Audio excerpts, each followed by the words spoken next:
할렐루야. 주님의 이름으로 사랑하고 축복합니다. 여러분, 한 주간의 삶 가운데 어떤 그 은혜들을 체험하셨습니까? 자신에게 주어진 일상의 삶 속에서 성실함으로 주어진 일들을 어떻게 잘 감당하셨는지요? 영적 성실함으로 예배 자리에 서신 여러분에게 하나님께서 만나주시고 또 의로운 길로 인도해 주실 것입니다. 여러분, 이 믿음을 가지고 우리 옆에 있는 분들과 함께 인사 나눕니다. 잘 오셨습니다. 인사하겠습니다. 한 번 더 인사할까요? 하나님 앞에 서시길 바랍니다. 복 주실 줄 믿습니다. 여러분, 하나님 앞에 서서 말씀이 이끄는 그 삶의 자리에 또 영적 갈급함을 가지고 주님 앞에 선 믿음의 자녀들에겐 하나님께서 복 내려주세요. 그러니까 오늘 여러분들이 함께 축복을 빌어주고 하나님이 함께 하시는 은혜의 자리에 나만 서는 게 아니라 함께 서나가는 믿음의 공동체로 세워지는 은혜가 있기를 주님의 이름으로 축원함을 드립니다. 이제 오늘 우리는 스승의 주일로 이제 오늘 보내는데요. 이제 어제 선생님들이 미리 교제하고 은혜를 나누고 또 오늘은 그 각 맡은 교육부서에서 또 자녀들을 길러내고 있습니다. 말씀이 채워지지 않으면 사실은 전하는 게요, 이게 되지 않아요. 그러니까 말씀이 채워지는 삶의 자리는 배움이 있고 하나님의 지혜가 임하는 은혜가 있습니다. 그래서 오늘 우리 다윗 하나님을 갈망하다 우리 18번째 시간입니다. 하루의 삶 속에서라고 하는 제목을 가지고 말씀 나눌 때 오늘 이 시간에도 하나님께서 여러분 가운데 함께 하시고 심령에 똑똑똑똑 두드리게 해주시는 그래서 그 두드리는 그 소리에 문을 열고 하나님의 말씀을 받아서 내 삶에 놀라운 변화들이 일어나기를 주님의 이름으로 축원함을 드립니다. 자, 우리는 지금 다윗의 이야기를 읽어 나가고 있습니다. 제가 지난주 계속 예고해 드렸지만 이 11장 말씀을 하기 위해서 이 11장에 사실 어떻게 보면 다윗이 완전히 이제 이 11장을 통해서 그 이전과 이후가 다른 삶의 자리에 서게 되어집니다. 여러분, 다윗은 하나님께 영원한 왕조에 대한 언약을 받았어요. 이 다윗 언약입니다. 나라의 질서가 확립되어졌어요. 뿐만 아니라 이제 외적들과 싸워서 다 이겼어요. 거의 이겨놓고 이제 어떻게 보면 하나님께서 주신 은혜가 온전히 임하는 그 자리에 서 있습니다. 하지만 이 모든 것이 흔들리게 되어지는 계기가 지금 오늘 우리가 읽었던 11장입니다. 바로 다윗이 하나님 앞에서 간음해요. 그리고 은폐해요. 그리고 그것이 살인이라고 하는 죄를 범하는 자리로 나아가게 되어집니다. 먼저 우리 1절 말씀을 보겠습니다. 1절 말씀을 보면 그 해가 돌아와 왕들이 출전할 때가 되매라고 우리 1절은 시작하고 있습니다. 여러분, 왕들이 출전할 때라고 하는 것은 전쟁을 수행하기에 적절한 때를 이야기합니다. 이게 전쟁을 수행하기에 어려운 때가 그러면 있겠죠? 바로 이 팔레스타인에는 우기가 있어요. 이 겨울철이 우기인데요, 그 우기가 끝나는 이 4월 달을 이야기하는 겁니다. 여기서 잠시 중단되었던 암몬 자손과의 이 전쟁이 다시 재개되어졌다라고 하는 것을 알리는 말씀인 거예요. 그런데 이 말이 되게 중요합니다. 여기서 우리가 이 말에 주목해야 되는 이유는 이거예요. 다윗이 이 전쟁을 위해서 이스라엘 전군을 출병시키면서도 자신은 가지 않아요. 예루살렘 성에 여전히 머물러 있습니다. 지금 모든 군대는 나가서 전쟁을 하는데 지금 다윗은 전쟁에 나가지 않고 지금 왕궁에 머물러 있다라고 하는 이 사실이 매우 중요한 것입니다. 왜냐하면 이 사실은 이후에 전개되어질 다윗의 범죄와 매우 밀접한 상관관계가 있다는 거예요. 여러분, 고대 이 세계에서 이 전쟁이 일어나게 되어지면요, 전쟁이 일어나게 되어지는 것은 이 각 민족, 각 나라의 왕들이요, 그 전쟁에 친히 나갑니다. 그러니까 이게 지금 이 고대 사회, 지금 세계 각국에서 전쟁이 일어났지만 전쟁이 일어났을 때 지금 대통령이나 총리를 되는 사람들이 전쟁터에 나가서 싸워요? 안 싸우죠. 다 어디가 있어요? 지하 벙커에 안 죽으려고 다 숨어 있어요. 그런데 그 고대 사회에서는 그러면 안 되는 거예요. 다 나가 싸웠다는 거예요. 우리가 알다시피 이 사무엘상에서 그 사울 왕이 어떠했습니까? 전쟁에 나가 싸우다가 죽어요. 전사했습니다. 자, 그렇다면 왜 암몬과의 전쟁에서 자신이 직접 군대를 이끌고 나가 싸우지 않고 요압을 그 대리자로 세워서 이 전쟁을 수행하게 했냐라고 하는 거예요. 여러분, 이것을 인간적인 면에서 보게 되어지면 이렇게 해석이 가능하기도 합니다. 뭐냐면 이 전쟁이요, 지금 막바지예요. 이 전쟁은 하나마나 누가 이겨요? 이스라엘이 이기는 전쟁이에요. 그러니까 굳이 거기 나갈 필요가 없다고 생각했을 수 있을 거예요. 또 지금 다윗은 계속해서 전쟁을 지금 해왔습니다. 그리고 이 전쟁이 진 적이 있어요? 없어요. 성경에 다윗이 전쟁에서 졌다는 기록을 거의 발견하기 어렵습니다. 그러니까 모든 전쟁에서 이기고 어떻게 보면 모든 전쟁에 나갔으니까요, 피곤해요. 야, 이번 한 번만은 이제 다 이겨놓은 거니까 좀 쉬었으면 좋겠다 할 수 있습니다. 왜냐하면 지금 암몬과의 전쟁이라고 하는 것은 이게 시간 문제일 뿐입니다. 그래서일까요?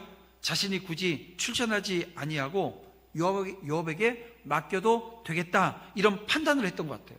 그래서 다윗은 암몬 정복을 요압에게 맡기고 자기는 지금 궁에 남아 있습니다.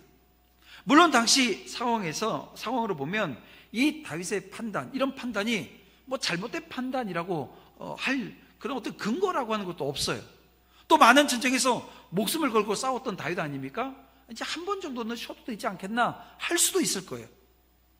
그런데 여러분, 문제는 다윗이 이 전쟁에 직접 출전하지 않았다라고 하는데 있는 것이 아니고요, 그 전쟁에 출전하지 않은 이유, 동기가 뭐냐라고 하는 거예요. 이게 되게 중요한 겁니다. 다시 말하면 내가 지금 이 전쟁에 나가지 않아도 요압이 대신 나가서 싸우더라도 이 전쟁은 무조건 이길 거야. 아니, 여러분, 이스라엘 민족이 가나안을 정복할 때 그 정복 전쟁을 보세요. 자기들이 힘으로 싸우지 않았어요. 여리고성이 무너지는 것, 하나님의 말도 안 되는 방법을 가르쳐 줍니다. 근데 어떻게 했어요? 그대로 순종했어요. 그래서 이겼는데요, 그 여리고성이 무너지는 걸 보면서 뭐 했어요? 이스라엘 민족이 자만했어요. 아, 그 다음 성, 아이성, 저 조만한 성, 이건 뭐 하나님 앞에 묻지도 않고 이게 뭐 가서 싸우더라도 충분히 이길 수 있을 거야. 이겨요? 져요. 여러분, 하나님의 자녀들, 하나님의 백성들이 싸우는 이 싸움은요, 하나님의 싸움인 거예요. 하나님께 묻고 하나님이 하라는 대로 하게 되어졌을 때 보장되어진 것이 승리입니다. 자, 다윗이 하나님께 묻지 않아요. 그리고 이 전쟁을 요압에게 내어 맡기고 요압이 나가서 싸웁니다. 무슨 얘기냐 하면 자기가 출전하지 않아도 이길 수 있다라고 하는 자신감으로 충만해 있었다는 거예요. 여러분, 이것은 그간 겸손하기 그지없었던 이 다윗의 신앙에 지금 적신호가 켜졌다라고 하는 것을 시사해주고 있는 것입니다. 자, 바로 이때 어떤 일이 벌어집니까? 2절 말씀을 다시 한번 보면요, 다윗은 군대를 모두 전쟁터에 내보내놓고 자신은 언제요? 이 저녁에 침상에서 쉬고 있습니다. 어떻게 보면 최고 권력자가 지금 여유를 누리고 있는 모습을 보게 되어집니다. 그리고 이런 여유와 이런 교만이 주는 영적 나태함, 여러분, 이 영적 나태함으로 인해서 마음속의 정욕을 억제하지 못함으로 말미암아 그만 어이없이 무너지는 다윗의 모습을 우리는 읽게 되어집니다. 그렇습니다. 여러분, 이삭에서 보듯이 다윗이 자기가 지금 다 됐다, 다 이루었다, 이제 나는 섰다라고 하는 생각을 할 때 조심해야 되는데 그렇지 않았던 거예요. 여러분, 우리 연약한 인간들은 아무도 도전하지 못하고 아무도 제어할 수 없을 정도로 높은 위치에 섰을 때 오히려 부패하고 타락한다는 거예요. 그래서 많은 역사가들이 그런 얘기를 해요. 최고의 권력을 가진 자는 절대 권력을 가진 거죠. 절대 권력을 가진 자는 절대 부패한다는 거예요. 절대 권력을 가지고 부패하지 않을 사람은 한 명도 없다는 겁니다. 역사에서 그게 보여진다는 거예요. 여러분, 사도 바울이 고린도전서 10장 12절에서 우리에게 이런 얘기를 합니다. 선줄로 생각한 자는 넘어질까 조심하라는 거예요. 뭔가 이루었다, 내가 뭔가 이루었다라고 하는 그 순간 넘어질 수 있다는 거예요. 조심하라는 거예요. 성공했을 때, 번창했을 때, 승리할 때 더욱 조심하고 영적으로 깨어 있음으로써 여러분 다윗과 같은 전철을 밟지 않기를 주님의 이름으로 축원함을 드립니다. 주의해야 된다는 거예요. 그렇습니다. 여러분, 진짜 전쟁은 어디서 일어나고 있었던 거예요? 암몬과의 전쟁이 진짜 전쟁이 아니었던 거예요. 진짜 전쟁은 지금 예루살렘 왕궁에 있는 이 다윗이 지금 진짜 전쟁을 하고 있는 거예요. 왕궁 옥상을 거닐던 다윗이 건너편 집에서 한 여인이 목욕하는 모습을 보게 되어집니다. 그리고 그 여인이 자신의 충직한 부하 우리아의 아내 밧세바라고 하는 것도 알아내요. 그런데요, 그 알아낸 이후에 어떻게 합니까? 자신이 가지고 있는 이 절대 권력을 가지고 그 여인을 데려오게 하고 간음을 저지릅니다. 싸움터에 나가지 않은 이 다윗은 자기 자신과의 싸움에서 패해요. 부하를 배신하고 간음합니다. 밧세바를 임신하게 하고 그 죄가 백일하에 드러날 그 위기 가운데 처했어요. 여러분, 일상의 자리에 지금 이 사단이 틈타고 들어온 거예요. 믿음의 자리에서 승승자구할 때 여러분 그 시간, 여러분 사단이 역사할 시간이라는 거예요. 여러분, 내가 맨날 지고 있고 내가 맨날 패배하고 있는데 사단이 오늘 우리에게 또 다시 찾아와서 역사할 이유가 없지요. 오늘 우리가 오늘도 이기고 내일도 이기고 매일매일 삶의 자리에서 승리하고 있어요. 영적으로도 승리하고 있고 우리가 살아가는 일상의 삶 속에서 내가 하는 사업도 내가 하는 프로젝트도 다 잘 되어지고 있는 거예요. 여러분, 그 순간이 위험한 거예요. 왜냐하면 그 순간 오늘 우리 마음에 자만심이라고 하는 게 오게 돼요. 이게 막 찾아오는 거죠. 그러면 이 자만심을 싹 하고 뿌려놓은 게 누구예요? 사탄이 뿌려놓은 거예요. 틈을 만드는 거예요.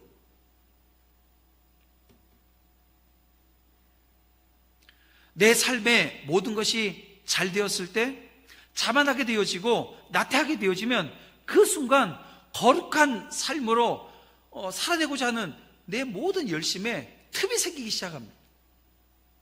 그 틈이 나만 모르는 거예요. 그 틈이 생겼음을 이게 이기고 있고 승리하고 있고 이게 모든 게 잘 되어져 가는 내 삶의 자리를 내가 나를 못 보니까 틈이 벌어지지 내가 모르는 거예요. 근데 옆에 있는 사람들은 알아요. 뭘요? 저 잘 되더니 좀 변했는데? 아니, 사람들도 안다고요. 그러면 그때 어떤 걸 해줘야 돼요? 권면해줘야 되는 거예요. 여러분, 이 건강한 공동체라고 하는 곳은요, 권면이 있어야 됩니다. 살아있는 권면이 있어야 돼요. 근데 권면 들으면 기분이 좋아요, 나빠요? 기분 좋지 않죠. 특히 이때 기분이 더 안 좋습니다. 뭐냐면 막 잘 되어지고 있는데 갑자기 와서 교만해, 교만하라 그랬어, 말라 그랬어? 아내가 회사에서 승진하고 왔는데 내가 교만하면 안 된다고 했지? 이런 얘기하게 되면 괜히 기가 꺾이고 막 넘어질 것 같고 무너지는 것 같아요. 근데 여러분, 오늘 우리가 잘 되고 승승자구할 때 누군가 옆에서 나를 좀 제어해 주면, 내가 그래서 이 지금 다윗처럼 교만 떠는 자리에 서지 않으면 어디로 가지 않아요? 죄 짓는 자리로 가지 않는 거예요. 사단은 내가 요만큼 교만할 때 그냥 훅 하고 들어와서 싹 뿌려놔요. 내가 어떤 자리에 있는지 우리 하나님 성령만 아시는 게 아니고요, 이 사단도 알아서 역사한다는, 충동한다는 거예요. 죄짓게 한다는 거예요. 그래서 오늘 우리는 늘 깨어 있어야 하는 겁니다. 말씀과 기도로 깨어 있어야 한다라고 오늘 주님이 우리에게 말씀해 주시는 거예요. 근데 어떻습니까? 혹여 내게 그런 일이 생길 일어나지 않을 거라고 혹여 착각하고 살고 있지는 않으십니까? 이거 역시 착각하게 하는 건 누가 하는 거예요? 사탄이 하는 거예요.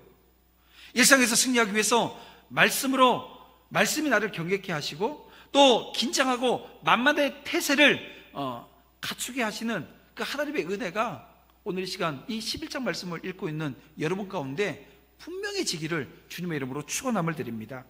축복된 자리예요. 다시 2절 말씀을 보면 이렇게 기록되어 있습니다. 한 여인이 목욕을 하는데 심히 아름다워 보이는지라. 이 상황에 대해서 제가 주석을 봤더니 여러 그 해석들을 했어요. 근데 여러분 다 차치하고 가장 중요한 것이 무엇입니까? 다윗이 밧세바의 목욕하는 모습을 보고 음욕이 동했다라고 하는 것이고요. 그 이후에 자신의 권력을 이용해서 성범죄 저질렀다는 거예요. 자, 만약이라고 하는 이 만약이 사실은 우리의 삶에 만약이라고 하는 게 이게 사실 의미가 있을까요? 없을 수 있어요. 근데 우리는 만약이라고 하는 설정들을 합니다. 여러분, 만약 다윗이 밧세바가 목욕하는 것을 보지 않았다고 한다면, 이게 처음부터 한번 만약을 한번 넣어보면, 만약에 다윗이 그 요압을 세워서 전쟁터에 가는 게 아니라 자기가 지금 전쟁터에 나갔다고 한다면, 아니 그것까지는 또 용납되죠. 피곤하니까, 힘드니까, 그리고 이길 전쟁이니까. 그런데 그 나태해져서 저녁까지 침상에 누워있지 않았다고 한다면, 그리고 그 저녁에 그 옥상에 올라가지 않았다고 한다면, 올라가서 내려다보지 않았다고 한다면, 막 이런 얘기들을 할 수 있어요. 그런데 여러분 보세요. 그건 우리가 일상에서의 삶에서 아무리 그랬다면 돌려봐봐야 답이 있어요? 없어요. 근데 한 가지는 있어요. 뭐냐면 옥상에까지 올라가고 그리고 내려다볼 수는 있어요. 근데 내려다봤더니 한 여인이 목욕하는 거예요. 그럼 어떻게 해야 돼요? 목욕하네? 지금 다윗이 이러고 있었던 거예요. 목욕하네? 야야야, 저 집이 누구 집이야? 이름이 뭐래? 쳐다보면서 계속 묻고 있는 거예요. 그때 눈에 딱 들어왔을 때 어떻게 되는 거예요? 눈을 돌려서 누구를 향해서요? 하나님을 향해 서야 되는 거예요. 그러지 않았다는 거예요. 아니 우연히 보게 된 것까지는 어쩔 수 없잖아요. 근데 그 이후에 모습을 보세요. 여러분 이것은 너무나도 인간의 악함이라고 하는 것이 잘 드러나 있습니다. 여러분 인류가 최초로 이 죄를 범하는 장면 보세요. 뭐 때문이에요? 먹음직도 하고 보암직도 하고, 이게 다 눈으로 지금 보는 죄입니다. 여러분 오늘 우리가 살고 있는 이 시대를 보십시오. 이 시대가 우리의 안목의 정욕을 자극하는 많은 것으로 채워져 있습니다. 어디를 가든지 무엇을 하든지 우리의 안목의 정욕을 자극하고 있어요. 그러면 이 세상을 살아나가면서 이런 것들 전혀 보지 않고 여러분 살 수 있어요? 살 수 없어요. 우리는 눈만 뜨면 이런 것으로부터 자극을 받으며 살아갑니다. 근데 중요한 것은 우리의 눈을 이런 것들로부터 속히 돌려야 된다는 거예요. 만일 우리가 이런 것들로부터 우리의 눈을 즉시 돌리지 않게 되어지면 우리 역시 안목의 정욕에 사로잡히게 되어지고요, 다시 육신의 정욕의 노예가 되어서 이 다윗과 같은 이 범죄를 우리 또한 저지르고 말 것입니다. 실제로 많은 이 성적 범죄가 음란물을 탐닉하다가 발생했다. 이게 조사를 했더니 그 조사 결과가 그렇게 나왔다는 거예요. 성도 여러분, 보는 게 이처럼 중요한 겁니다. 여러분은 지금 무엇을 보고 계십니까? 여러분의 시선은 지금 어디에 고정되어져 있습니까? 부디 땅에 음란한 것이 아닌 하늘의 거룩한 것을 바라볼 수 있기를 주님의 이름으로 축원함을 드립니다. 하나님의 말씀에 오늘 우리 시선이 고정되어지기를 원해요. 여러분 지금까지 승승장구하던 그 다윗의 모습은 어디로 가버리고 없어요. 하나님께 그 다윗이 인정받고 또 복을 받을 수 있었던 비결이 무엇이었습니까? 하나님 앞에 정직히 행하는 거였어요. 하나님은 그 모습을 보고 다윗에게 어떻게 하셨어요? 내 마음에 합한 자라고 하는 말씀도 주시지 않나요? 여러분, 그런 하나님 마음에 합한 다윗이 지금까지 누리던 형통함의 비결을 따르지 않습니다. 다윗은 밧세바가 임신했다라고 하는 소식을 전해 듣고 전장에 나가 있던 우리아를 소원합니다. 어떤 고민도 하지 않아요. 밤에 이것 때문에 막 밤잠을 설쳤다 이런 내용도 없습니다. 사무엘서 저자는 우리아가 원래 그 이스라엘 민족이 진멸해야 했던 햇사람이었다라고 하는 것을 밝히고 있어요. 햇사람 우리아라고 밝힙니다. 여러분, 이 햇사람, 이 햇 족속은요, 이스라엘 민족에 의해서 진멸되어져야 됐어요. 이유가 뭐예요? 죄가 관영했다라고 하는 것이 하나님이 밝히시는 이유입니다. 그런데 진멸받아야 될 이 햇사람 우리아의 모습 어떻습니까? 오늘 진멸받을 정도의 모습이에요? 아니에요. 여러분, 이것을 통해서 진멸당해 마땅한 죄를 짓고 있는 이 다윗의 모습을 지금 어떻게 보면 암시해주고 있는 듯합니다. 뱀이 여자를 속인 이후로 인간의 범죄는 대부분 속임수에서 시작되었어요. 여러분 보세요. 다윗 역시 간교한 방법으로 우리아를 속이려고 합니다. 우선 군대와 싸움의 상황, 싸움의 상황 묻는 척해요. 지금 우리아를 왜 불렀다는 거예요? 내가 너 전령 삼았어. 네가 지금 그 전장에서 있는 모든 일들을 나에게 알려줘. 그리고 내가 나중에 이 서신을 줘서 보내잖아요. 꼭 전령을 지금 부르고 보내는 것처럼 하고 있습니다.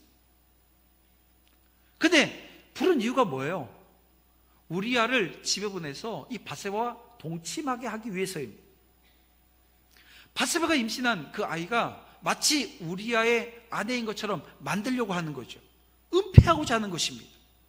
다윗의 이런 시도는 어떻게 보면 인간적으로 보면 어때요?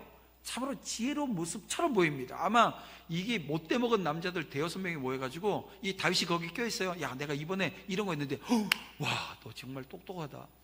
너 정말 지혜롭다. 그 5명은 다 만약에 5명 모여서 그런 얘기 했으면 다 죽을 죄를 하나님 앞에 짓고 있는 거 아닙니까?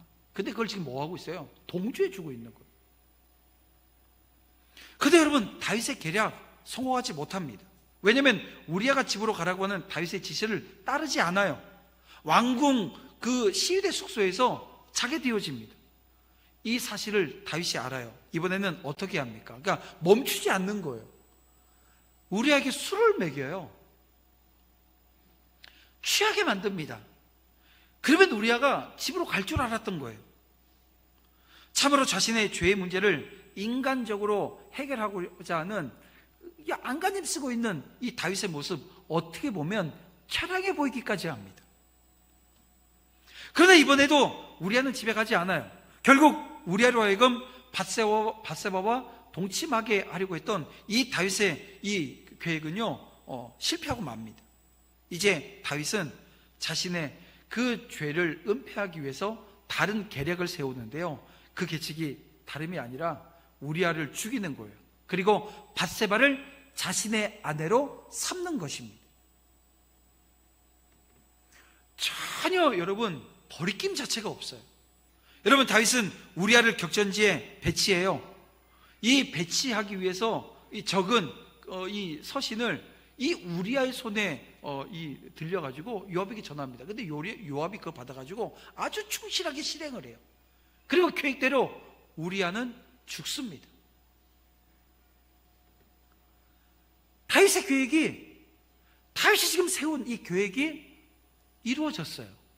그리고 모든 이 다윗의 죄가 감추어지는 듯 보입니다.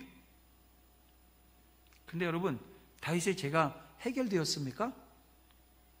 겉으로는 해결되어진 것처럼 보이죠. 왜냐하면 다 감추었으니까. 적어도 한동안은 그렇게 보입니다. 다윗의 죄 문제는 결코 해결되어진 것이 아니었습니다. 여러분, 치명적인 이 죄의 바이러스에 감염된 다윗은 일정 기간 아무 일이 일어나지 않으니까 안심했던 거예요. 우리 코로나 기간 동안 이 바이러스로 인해서 고생들 많이 하셨죠. 뭐 지금도 아직 끝나지 않아서 아직도 우리 이 코로나에 걸리시는 분들이 간혹 있는데, 서울은 그래도 제가 많이 없는 것 같아요. 근데 지방에는 아직도 좀 막 이렇게 가족 단위로 막 번지는 모습들을 보게 되어집니다. 근데 이 바이러스에 감염되어질 때요, 이 바이러스 감염되신 분하고 같이 식사를 했어요. 근데 그날 확진됐다고 얘기해도 나는 멀쩡해요. 나 아닌가? 둘째 날 됐는데 난 아닌가? 셋째 날 됐는데 머리가 좀 아프고. 무슨 얘기예요? 잠복기가 있는 거예요. 여러분, 이 죄를 범하고 난 이후에도 잠복기가 있습니다. 죄로 말미암아 하나님께서 우리를 징계하시기 전에 그 잠복기라는 거예요. 죄를 지었어요. 바로 하나님의 재앙이 임하지 않습니다. 그러나 영원히 그럴까요? 아니라는 거예요. 곧 엄청난 재앙을 겪어야만 했다는 것입니다. 왜 그렇게 되었어요? 하나님은 그 모든 사실을, 그 모든 과정을 다 알고 계시기 때문입니다. 그 결과 그는 밧세바와의 간음으로 얻은 아들을 잃어요. 거기서 끝났을까요? 아닙니다. 이게 자녀들 간에 문제가 생기기 시작하는 거예요. 뭐냐면 아버지의 그 부도덕함을 봤잖아요. 자녀들이 어떻게 돼요? 암논이 다말을 강간합니다. 그랬더니 이 다말 강간 사건이 거기서 끝났어요? 아니에요. 여러분, 압살롬이 암논을 살해해요. 그리고 나중에 압살롬이 아들이 지금 반역을 하는 거예요. 자녀들끼리 죽고 죽이고 뭐 강간하고 이런 일이 발생하고요. 그리고 아들이 왕위를 빼앗겠다고 반역을 저질러요. 세바의 반란 등 이 다윗의 삶에, 이 11장 이후에 다윗의 삶에 큰 시련이 계속해서 터집니다. 여러분, 이런 사실을 통해서 우리가 무엇을 느끼게 되어집니까? 죄 문제를 해결하기 위해서 인간적인 이 노력의 허무함, 그 실상을 느끼십니까? 여러분, 그랬으면 좋겠는 거예요. 죄의 문제는 인간적인 방법으로 해결할 수 있는 게 아닙니다. 죄의 문제는 인간적인 방법으로 해결하려고 할 때 도리어 돌이킬 수 없는 어려운 상황을 낳을 수 있다는 거예요. 자, 그러면 이 죄의 문제 어떻게 해결해야 됩니까? 어떤 방법이 옳은 방법이에요? 바로 하나님께 내 죄를 솔직히 자복하고 회개하는 거예요. 자만하지 않고 늘 깨어 있어야 됩니다. 근신하며 깨어 있어야 된다는 거예요. 근신하며 깨어 있어도 죄 범해요, 안 범해요? 죄 짓게 되어져 있어요. 근데 근신해서 깨어 있으면 내가 죄 짓고 바로 알게 되어져요. 그래서 이 다윗처럼 죄를 짓고 이 안목의 이 정욕에 사로잡히지 않게 되어집니다. 눈을 봤음에도 불구하고 돌이키고요, 하나님 하고 기도하고 엎드리게 되어져요. 음욕이 동하고 이 정욕이 동하는 그 순간에 하나님께서 붙들어 주시는 은혜를 경험하게 되어집니다. 아까도 만약이라고 하는 제가 표현을 썼는데요, 만약에 여러분 생각해 보세요. 만약에 지금 그 한참 들여다본 그 상황 가운데 하나님이 다윗을 깨닫게 해주셨으면, 그러니까 이것은 다윗의 영성이 나태하고 게으르지 않아 늘 깨어있는 삶의 자리에 서 있어서 하나님 주시는 은혜로 충만했으면 여러분 어땠을까요? 처음 죄 짓는 그 자리에서 눈을 돌렸을 거예요.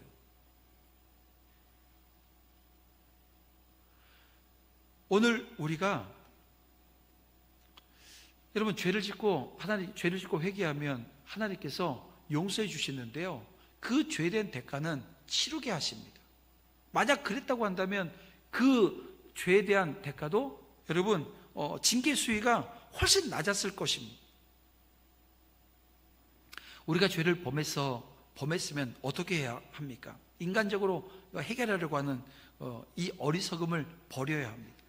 하나님께 솔직히 자백하고 회개해야 합니다. 그리고 하나님이 주시는 징계요, 그 징계는 달게 받아야 되는 거예요. 그리고 죄에 대한 경각심을 다시 한번 갖는 계기로 삼아야 됩니다. 그러면 하나님은 하나님과 오늘 우리와의 관계를 이 정상적인 관계로 속히 회복해 주시고, 하나님께서 베푸시는 그 은혜로 말미암아 죄로 인해 당면한 문제도 잘 해결해 주시는 겁니다.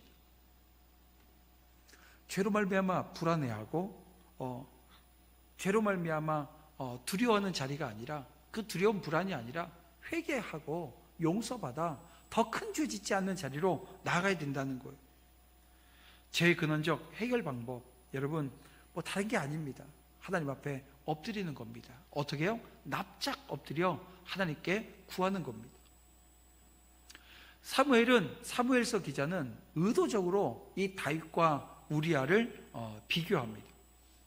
우리아는 집으로 내려가지 않았는데요, 오늘 8절부터 우리 10절까지 여러분, 이 내려가다라고 하는 이 단어가 여러분 4번이나 반복됩니다. 내 집으로 내려가서 9절 말씀에도 집으로 내려가지 아니하고, 10절 말씀에 집으로 내려가지 아니하였나이다. 집으로 내려가지 아니하였느냐.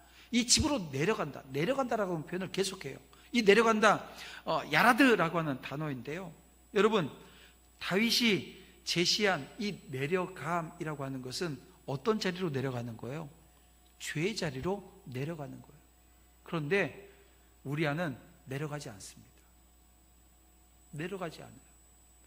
햇사람, 죄로 말미암아 죽어 마땅한 그 민족이었는데요, 이스라엘 백성들 민족 공동체가 아닌 거예요. 그러니까 이스라엘은요, 신앙 공동체인 거예요. 누구든지 들어와서 믿음 안에서 하나님이 주시는 은혜를 누릴 수 있는 공동체였다는 것을 보여줍니다. 우리아는 11절에서 어떤 고백을 합니까? 언약궤와 군사들이 전쟁터에 야영하고 있다라고 고백을 합니다.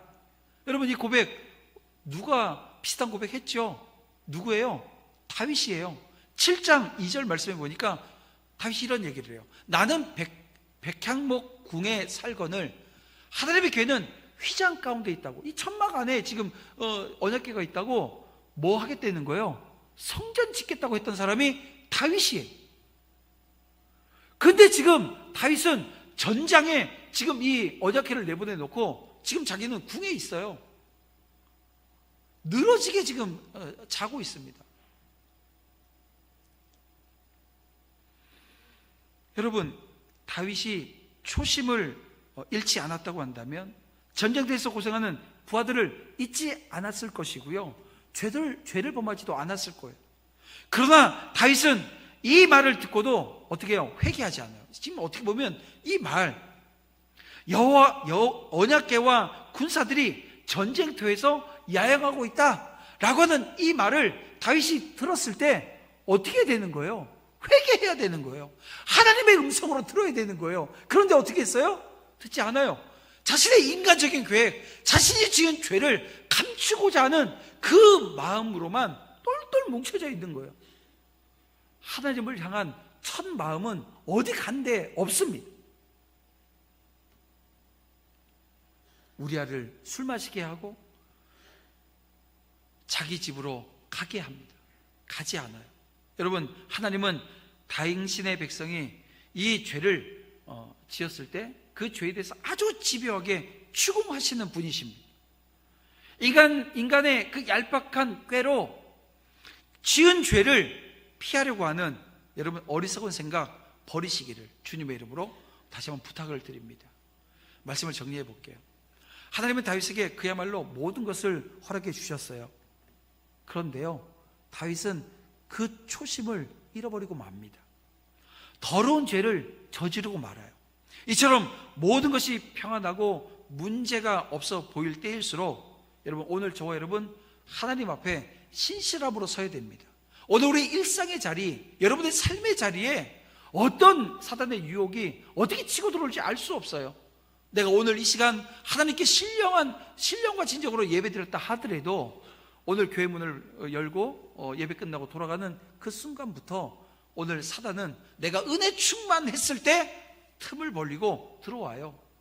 내가 여유롭고 내가 이긴 자의 삶을 살겠노라고 다짐하는 그 순간 그 틈을 벌여놓기 위해서 모든 것들을 동원해서 오늘 우리를 넘어뜨리려고 한다는 것입니다.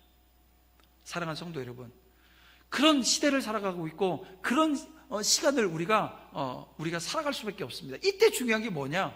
정체성이에요. 내가 누구냐라고 하는 거예요. 그리고 이때 중요한 것은 내게 주어진 사명입니다. 이 사명이 분명해야 되는 거예요. 여러분, 이 모든 것이 내 정체성, 내 사명이라고 하는 것을 잃지 않고 그 자리에 서려면 어떻게 될까요? 하나님께 가까이 나아가야 합니다. 여러분, 하나님을 갈망하는 거 다른 게 아닙니다. 하나님께 가까이 나아가는 거예요. 여러분, 오늘 이 시간 이렇게 주어진 이 다윗의 범죄의 모습을 보면서 오늘 우리는 하나님께로 가까이 나아가야 되겠다라고 하는 결단으로 여러분 한 주간 삶의 자리에, 여러분 일상의 자리에 서시기를, 그 일상에서 하나님이 붙들어 주신 은혜를 온전히 누리시기를 주님의 이름으로 축원함을 드립니다.